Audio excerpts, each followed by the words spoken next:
लोकसभा चुनाव में अब की बार कांग्रेस ने 99 सीटें जीतकर बेहतर प्रदर्शन किया। राहुल गांधी को नेता प्रतिपक्ष का पद भी मिला, लेकिन इसका एक नुकसान आने वाले राज्यसभा चुनावों में पार्टी को होने जा रहा है। दरअसल कांग्रेस के कई राज्यसभा सदस्यों ने लोकसभा का चुनाव लड़ा और जीत हासिल की। इससे उनको राज्यसभा की सीट छोड़नी पड़ी।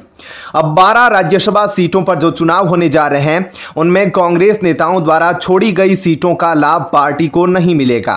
कहने का मतलब है, यदि कांग्रेस उनकी जगह दूसरे नेताओं को राज्यसभा भेजना चाहती है तो ऐसा नहीं हो सकेगा, क्योंकि अब उन सीटों पर भाजपा के प्रत्याशियों की जीत पक्की मानी जा रही है। इसका सीधा असर यह होगा कि राज्यसभा में कांग्रेस के नेतृत्व वाले इंडी गठबंधन की ताकत घटेगी और बीजेपी के नेतृत्व वाले एनडीए को पहली बार राज्यसभा में बहुमत हासिल हो जाएगा। कांग्रेस नेता दीपेंद्र हुड्डा हरियाणा से अब की बार लोकसभा चुनाव जीत गए। उन्होंने अपनी राज्यसभा सीट से इस्तीफा दे दिया, लेकिन पार्टी अब उनकी जगह दूसरा प्रत्याशी उच्च सदन में नहीं भेज सकेगी। ऐसा इसलिए क्योंकि भाजपा ने हरियाणा की इकलौती राज्यसभा सीट से किरण चौधरी को उम्मीदवार बनाया है और कांग्रेस ने अपने संख्या बल को देखते हुए प्रत्याशी ही नहीं उतारा। यानी किरण चौधरी निर्विरोध जीत जाएगी और कांग्रेस के हाथ से यह सीट फिसल जाएगी। इसी तरह कांग्रेस के महासचिव के.सी. वेणुगोपाल भी केरल से लोकसभा चुनाव जीत गए। वो इससे पहले राजस्थान से उच्च सदन में थे। बीजेपी ने वहां से रवनीत सिंह बिट्टू को प्रत्याशी बनाया है, लेकिन कांग्रेस ने कोई प्रत्याशी नहीं उतारा, यानी सीट बीजेपी के खाते में जाएगी। इसी तरह बिहार में राजद नेता मीसा भारती भी राज्यसभा से लोकसभा पहुंच गई। इस सीट का लाभ भी एनडीए को मिलेगा, यानी ये तीनों सीटें अब बीजेपी के नेतृत्व वाली एनडीए को मिलेगी और इंडिया गठबंधन का नुकसान होगा। दरअसल 9 राज्यों की जिन 12 राज्यसभा सीटों पर चुनाव होगा, उनमें से सभी सीटों पर निर्विरोध निर्वाचन होने जा रहा है, क्योंकि विरोध में कोई दूसरा प्रत्याशी नहीं है। इनमें से 11 सीटों पर बीजेपी के नेतृत्व वाले गठबंधन को जीत मिलेगी। हरियाणा, राजस्थान, मध्य प्रदेश, तेलंगाना, उड़ीसा और त्रिपुरा की एक-एक सीट पर एक-एक उम्मीदवार ने ही पर्चा भरा है। इसी तरह बिहार, असम, महाराष्ट्र से 2-2 सीटें थी और 2-2 उम्मीदवारों ने भी पर्चा भरा है। लिहाजा कोई अतिरिक्त प्रत्याशी विरोध में नहीं है, इसलिए निर्विरोध निर्वाचन तय है। इन 12 में से केवल एक तेलंगाना वाली सीट कांग्रेस को मिलेगी। वहां से कांग्रेस ने अभिषेक मनु सिंघवी को प्रत्याशी बनाया है। बुधवार यानी 21 अगस्त को पर्चा भरने का अंतिम दिन था। 27 अगस्त को नामांकन वापस लेने की अंतिम तारीख है। अतिरिक्त प्रत्याशी कहीं से नहीं होने के कारण चुनाव की नौबत नहीं आएगी। लिहाजा उसी दिन चुनाव आयोग इन सीटों के परिणाम घोषित कर देगा। मौजूदा समय में राज्यसभा की 20 सीटें रिक्त थी, उनमें से 12 सीटों पर चुनाव हो रहे हैं और नतीजे घोषित होने के बाद राज्यसभा के सदस्यों की संख्या बढ़कर 237 हो जाएगी। परिणाम घोषित होने के बाद भाजपा की राज्यसभा में सदस्य संख्या 87 से बढ़कर 97 हो जाएगी। मनोनीत और निर्दलीयों को जोड़ दिया जाए तो यह आंकड़ा 104 तक पहुंच जाएगा। यदि एनडीए की बात की जाए तो यह आंकड़ा अब बढ़कर 119 हो जाएगा। इस संख्या बल के साथ ही चुनाव परिणाम घोषित होने के बाद 237 सदस्यीय उच्च सदन में एनडीए को बहुमत हासिल हो जाएगा। फिलहाल इस खबर में इतना ही। क्या कुछ कहना है आपका, कमेंट सेक्शन में अपनी राय जरूर दीजिएगा। साथ ही वीडियो को लाइक शेयर जरूर कीजिएगा। ऐसे ही अपडेट से जुड़े रहने के लिए हमारे चैनल लाइव टीवी न्यूज को सब्सक्राइब कर ले। धन्यवाद। हरियाणा और जम्मू कश्मीर में विधानसभा चुनाव से पहले राज्यसभा की 12 सीटों के लिए 3 सितंबर को उपचुनाव होना है। 9 राज्यों की इन 12 सीटों पर होने वाले चुनाव के लिए राजनीतिक दलों ने तैयारियां शुरू कर दी है। केंद्रीय मंत्री रवनीत सिंह बिट्टू और जॉर्ज कुरियन समेत राजग के 11 प्रत्याशियों ने 9 राज्यों में 3 सितंबर को होने वाले राज्यसभा उपचुनावों के लिए बुधवार को अपने नामांकन पत्र दाखिल किए। राज्यसभा की 12 रिक्त सीटों के लिए इन चुनावों के परिणाम भी 3 सितंबर को ही घोषित होंगे। बुधवार को नामांकन का आखिरी दिन था। उपचुनावों में सभी एनडीए प्रत्याशियों की जीत की संभावना है।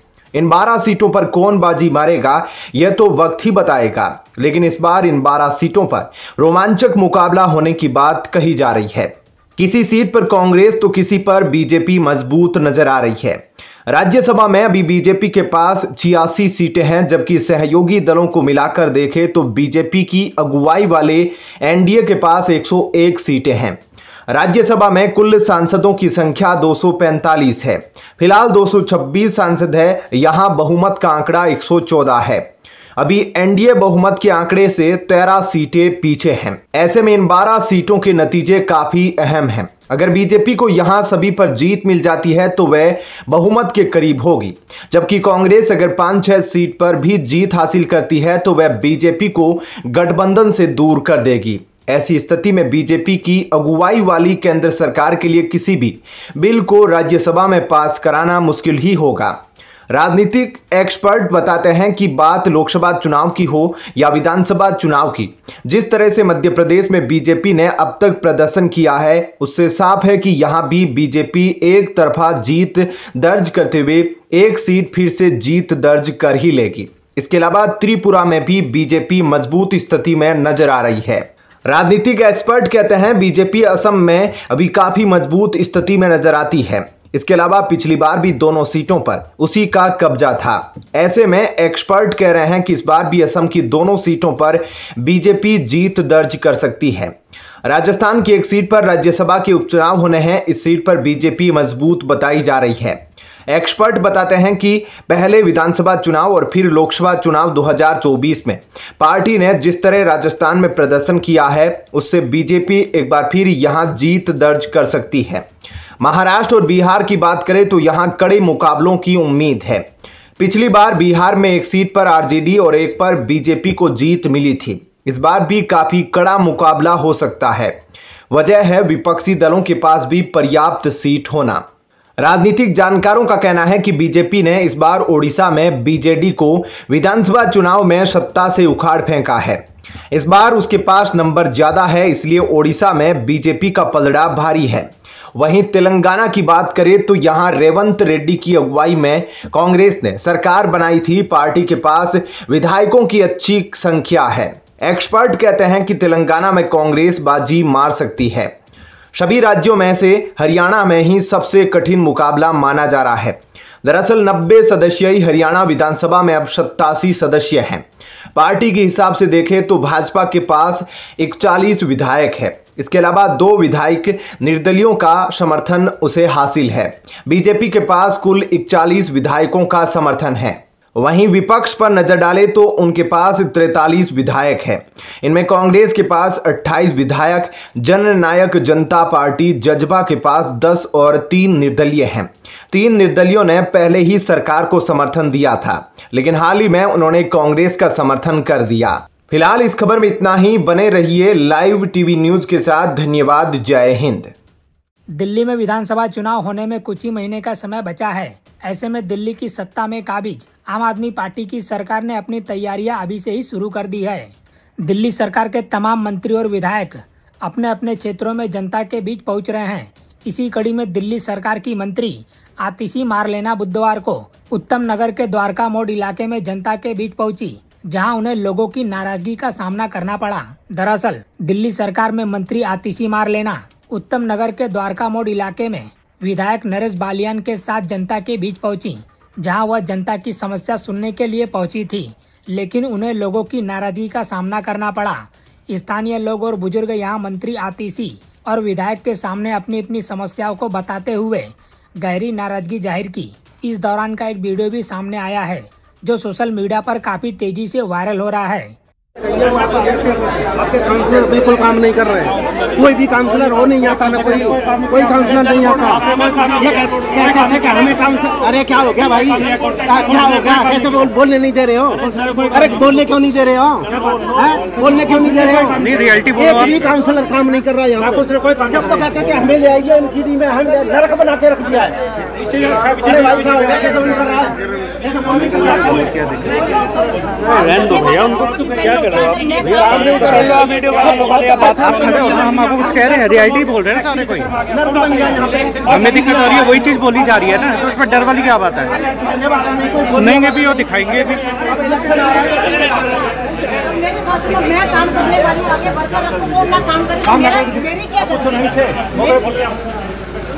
वीडियो में सुना जा सकता है कि मंत्री आतिशी के सामने स्थानीय लोग और बुजुर्ग अपनी परेशानियों पर विधायक और पार्षद के कार्य पर नाराजगी जाहिर कर रहे हैं। बुजुर्गों को बोलते हुए सुना जा सकता है कि इलाके को नर्क बनाकर रख दिया। इलाके में कोई काम नहीं कर रहा है। इस दौरान आप नेता और कार्यकर्ताओं द्वारा लोगों को बोलने से भी रोकने की भी कोशिश की जाती है। इस वीडियो के सामने आने के बाद बीजेपी नेता मजिंदर सिंह सिरसा ने सोशल मीडिया प्लेटफॉर्म एक्स पर लिखा, ये आप वाले ट्विटर पर जितना मर्जी ड्रामा कर लें, जितनी मर्जी प्रेस कॉन्फ्रेंस कर लें, पर असलियत अब छुप नहीं सकती। केजरीवाल और आतिशी जनता का विश्वास खो चुके हैं। दिल्ली के हर इलाके में आपके लीडरों का इसी तरह विरोध हो रहा है। वहीं दिल्ली बीजेपी ने लिखा, भगोड़ी निकली निकम्मी प्रेस कॉन्फ्रेंस मंत्री आतिशी। आम आदमी पार्टी का भी कोई काउंसलर काम नहीं कर रहा है। आप लोगों ने नर्क बना दिया है। वैसे कहते थे एनसीडी हमें दे दो। आम निवासी ने जैसे ही सवाल पूछा, आतिशी के गुंडे भड़क गए जनता पर ही। और जैसे ही आतिशी ने देखा कि जनता वीडियो बनाकर सवाल पूछने के साथ पोल भी खोल रही है, तो आतिशी तुरंत फोन कान में लगाकर भाग निकली। वहीं एक और यूजर ने लिखा, यह देखिए जब दिल्ली के लोग नौटंकी मंत्री आतिशी को आईना दिखा रहे हैं, उनसे सवाल पूछ रहे हैं, तब आम आदमी पार्टी के गुंडे किस तरह से उनको धमका रहे हैं। आम आदमी पार्टी का कोई काउंसलर काम नहीं कर रहा है। आप लोगों ने नर्क बना दिया है। आप लोगों ने न सिर्फ इलाके को, पूरे दिल्ली को नर्क बना दिया है। लेकिन जैसे ही आतिशी ने देखा कि यहाँ जनता पोल खोल रही है, तो तुरंत दुम दबाकर भाग गई। वहीं आपको बता दें कि शराब घोटाले मामले में पूर्व उप मुख्यमंत्री मनीष सिसोदिया के जेल से बाहर आने के बाद आम आदमी पार्टी के कार्यकर्ताओं में थोड़ी जान जरूर आई है। सिसोदिया ने भी पार्टी की कमान हाथ में लेते हुए चुनाव की तैयारियां तेज कर दी है। सिसोदिया दिल्ली की सभी 70 विधानसभा में पद यात्रा कर रहे हैं। उनकी यात्रा को आज गुरुवार को छठा दिन है। फिलहाल इस खबर में इतना ही। बाकी अपडेट के लिए बने रहिए लाइव टीवी न्यूज के साथ। पश्चिमी बंगाल की मुख्यमंत्री ममता बनर्जी चुनौतियों का सामना सिर्फ राजनीतिक और प्रशासनिक मोर्चों पर नहीं, बल्कि अपनी पार्टी के भीतर भी कर रही है। ऐसा इससे पहले नहीं देखा गया जब वे मुख्यमंत्री रहते हुए पार्टी के भीतर से समर्थन को लेकर जूझ रही हो। उनकी पार्टी में एक टूट सी दिखाई दे रही है। यह टूट उन दरारों के साथ जुड़ती दिखाई देती है जो ममता के भतीजे अभिषेक बनर्जी के टीएमसी में नंबर 2 की चर्चा से शुरू हुई थी। अब ममता बनर्जी पूरी अकेली हो गई है। आरजी कर अस्पताल में हुए बलात्कार और हत्या के मामले के बाद ममता बनर्जी काफी आलोचनाओं का शिकार हो रही है। लेकिन इस पूरे मामले के दौरान अभिषेक बनर्जी दूरी बनाते दिखाई दिए। सांसद अभिषेक बनर्जी ने इस मामले पर अपनी पहली प्रतिक्रिया में कहा था, आरोपी का एनकाउंटर कर दिया जाना चाहिए। वे ममता बनर्जी की ओर से निकाली गई रैली में भी शामिल नहीं हुए थे। इंडियन एक्सप्रेस की खबर के मुताबिक अभिषेक बनर्जी के करीबी सूत्रों का दावा है कि वे इस बात पर अपनी नाखुशी जाहिर करना चाहते थे कि मामले को प्रशासन द्वारा ठीक तरह से नहीं संभाला गया। वे आरजी कर अस्पताल से हटाए गए प्रिंसिपल की दूसरे अस्पताल में तुरंत पोस्टिंग से लेकर बलात्कार और हत्या के विरोध में बैठे डॉक्टरों पर हमला करने वाली भीड़ को रोकने में पुलिस की विफलता पर भी नाराज है। इस मामले में मतभेद और बढ़ गए हैं क्योंकि मामले से निपटने के तरीके पर सवाल उठाने वाले टीएमसी के अन्य नेताओं पर कार्रवाई की गई है। पूर्व राज्यसभा सांसद शांतनु सेन को प्रवक्ता पद से हटा दिया गया, जबकि मौजूदा राज्यसभा सांसद सुखेंदु शेखर रॉय को कोलकाता पुलिस से गलत सूचना फैलाने के लिए नोटिस मिला और उन्होंने इसके खिलाफ कलकत्ता हाईकोर्ट का दरवाजा खटखटाया है। मामला सामने आने के बाद टीएमसी के सभी बड़े नेता एक सुर में बात कर रहे थे, लेकिन पार्टी में नाराजगी की खबरें तब सामने आई जब आरजी कर हॉस्पिटल के प्रिंसिपल को ट्रांसफर कर कलकत्ता नेशनल मेडिकल कॉलेज का प्रमुख बना दिया गया, जिसका काफी विरोध भी हुआ। हजारों की भीड़ के आरजी कर में तोड़फोड़ प्रदर्शनकारी डॉक्टरों पर हमले से भी कई टीएमसी नेताओं में नाराजगी थी, जिसमें पुलिस की भूमिका पर सवाल उठे। अभिषेक बनर्जी के करीबी नेताओं का मानना है कि संदीप घोष को फिर से नियुक्त करने में लापरवाही और भीड़ को रोकने में विफलता ऐसी गलतियां थी जो पूरी तरह से टाली जा सकती थी। 20 मई 2011 में पश्चिमी बंगाल के भारतीय राज्य की 8वीं और वर्तमान मुख्यमंत्री के रूप में सेवा कर रही है, जो इस पद को संभालने वाली पहली महिला है। कुल 13 साल वो प्रदेश की लगातार मुख्यमंत्री है, पर जिस तरह कोलकाता डॉक्टर रेप और मर्डर केस में लीपापोती हो रही है, उससे लगता नहीं कि चौथे टर्म के लिए जनता उनको फिर से चुनने की गलती करेगी। जिस तरह का माहौल उनके खिलाफ बन रहा है, कम से कम उससे तो यही लग रहा है।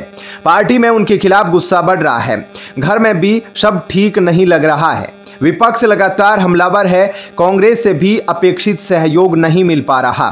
भाई अभिषेक बनर्जी से बढ़ती दूरी उनके लिए मुश्किलें खड़ी कर रही है। 1993 में नादिया जिले में हुए एक बलात्कार पीड़िता को न्याय दिलाने के लिए वो रॉयटर्स बिल्डिंग में घुस गई थी। तत्कालीन ज्योति बसु की वामपंथी सरकार ने उन्हें घसीटते हुए बाहर कर दिया था। ठीक 3 दशक बाद एक बलात्कार केस में पीड़ित परिवार को न्याय दिलाने के लिए जनता अब उन्हें बाहर का रास्ता दिखाने के लिए तैयार दिख रही है। ऐसे में क्या कुछ कहना है आपका इस खबर को लेकर कमेंट सेक्शन में अपनी राय जरूर बताएं। फिलहाल इस वीडियो में इतना ही। बने रहिए लाइव टीवी न्यूज के साथ। धन्यवाद। राहुल गांधी जिस तरह आंख मूंद कर प्रधानमंत्री नरेंद्र मोदी और भारतीय जनता पार्टी पर हमले करते हैं, उससे कई बार कांग्रेस के लीजेंडरी नेताओं के फैसलों और पार्टी के गुड वर्क की भी मिट्टी पलीद कर देते हैं। लेटरल एंट्री को लेकर जिस तरह का विरोध अचानक राहुल गांधी ने शुरू किया, वह कुछ ऐसा ही है। लेटरल एंट्री की शुरुआत कांग्रेस के समय ही हुई और कांग्रेस ने इसका बहुत बढ़िया उपयोग भी किया। राहुल गांधी के विरोध को देखते हुए केंद्र सरकार ने मंगलवार को लेटरल एंट्री के विज्ञापन पर रोक लगा दी। कांग्रेस के नेतृत्व वाली यूपीए सरकार सबसे पहले लेटरल एंट्री कॉन्सेप्ट लेकर आई थी। साल 2005 में दूसरे प्रशासनिक सुधार आयोग का गठन किया गया और वरिष्ठ कांग्रेस नेता वीरप्पा मोइली इस आयोग के अध्यक्ष थे। राहुल गांधी अगर यूपीए सरकार को एनडीए सरकार से बेहतर मानते हैं तो उसके पीछे कौन कौन लोग काम कर रहे थे, यह भी उन्हें समझना होगा। वरिष्ठ पत्रकार और विचारक दिलीप मंडल लिखते हैं कि यूपीए सरकार की नेशनल एडवाइजरी काउंसिल यह भारत के इतिहास की सबसे बड़ी लेटरल एंट्री थी, जिसने 10 साल तक देश पर सचमुच में राज किया। इसके शिखर पर सोनिया गांधी थी। सारे फैसले यही हुए। यह सलाहकार परिषद सुपर कैबिनेट की तरह काम करती थी। तथाकथित सुपर कैबिनेट की आलोचना भी होती थी। मनमोहन सरकार के अधिकतर फैसले यहीं से होते थे, लेकिन यह सभी फैसले यूपीए सरकार के लिए मील का पत्थर साबित हुए, जिन पर कांग्रेस आज भी गर्व कर सकती है। इस सलाहकार परिषद में कोई भी नियुक्ति आरक्षण के आधार पर नहीं हुई। अब राहुल गांधी कहते हैं कि लेटरल एंट्री में भी आरक्षण होना चाहिए, तो क्या वो सीधे अपनी मां के फैसले को नकार रहे हैं? बीजेपी सांसद सुधांशु त्रिवेदी कहते हैं कि राहुल गांधी और उनके खानदान के आरक्षण और SC ST OBC को लेकर जो विरासत है वो किसी से छिपी नहीं है और उनकी अज्ञानता भी किसी से छिपी नहीं है। मैं राहुल गांधी से पूछना चाहता हूं कि हमारे कैबिनेट में जो सचिव बने हैं वो किस बेंच के हैं। उन्हें न पता हो तो हम बताते हैं कि वे 1987 बेंच के हैं, जब उनकी पार्टी और उनके पिताजी की सरकार थी। उन्होंने क्यों OBC को आरक्षण नहीं दिया था?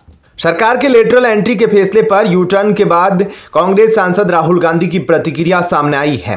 राहुल गांधी ने कहा, संविधान और आरक्षण व्यवस्था की हम हर कीमत पर रक्षा करेंगे।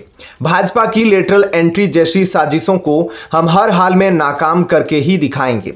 मैं एक बार फिर से कह रहा हूं, 50% आरक्षण सीमा को तोड़कर हम जातिगत गिनती के आधार पर सामाजिक न्याय सुनिश्चित करेंगे। जय हिंद। दरअसल राहुल गांधी पिछड़ों के आरक्षण और जाति जनगणना जैसी बातों पर जितना बीजेपी को घेरेंगे उतना ही कांग्रेस के समय की खामियां उजागर होगी। यह बात अभी पिछड़ी जाति के बहुत से लोगों को पता नहीं होगी कि मंडल कमीशन की रिपोर्ट इंदिरा गांधी के समय आ गई थी, पर उन्होंने लागू नहीं की।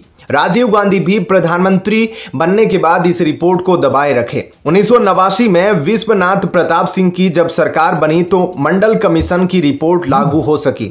उसके बाद यूपी की सरकार 10 साल तक रही, पर जाति जनगणना की रिपोर्ट जारी नहीं हो सकी। आज भी कर्नाटक में जाति जनगणना की रिपोर्ट धूल खा रही है। राजस्थान, मध्य प्रदेश, छत्तीसगढ़ में कांग्रेस की सरकार रही, पर जाति जनगणना नहीं हो सकी। छत्तीसगढ़ में इंटरनल जाति जनगणना हुई, पर उसे भी कांग्रेस सरकार ने जारी नहीं किया। राहुल गांधी से यह जरूर पूछा जाएगा कि नीट ऑल इंडिया सीट में OBC कोटा यूपीए सरकार ने क्यों लागू किया। जाहिर है जब राहुल गांधी जाति जनगणना और पिछड़ों के आरक्षण की बात करेंगे तब ये बातें उनसे पूछी जाएगी। ऐसे में फिलहाल इस खबर में इतना ही। आपका क्या कुछ कहना है इस खबर को लेकर कमेंट सेक्शन में जरूर बताएं। साथ ही वीडियो को लाइक शेयर जरूर करें। धन्यवाद। जय हिंद।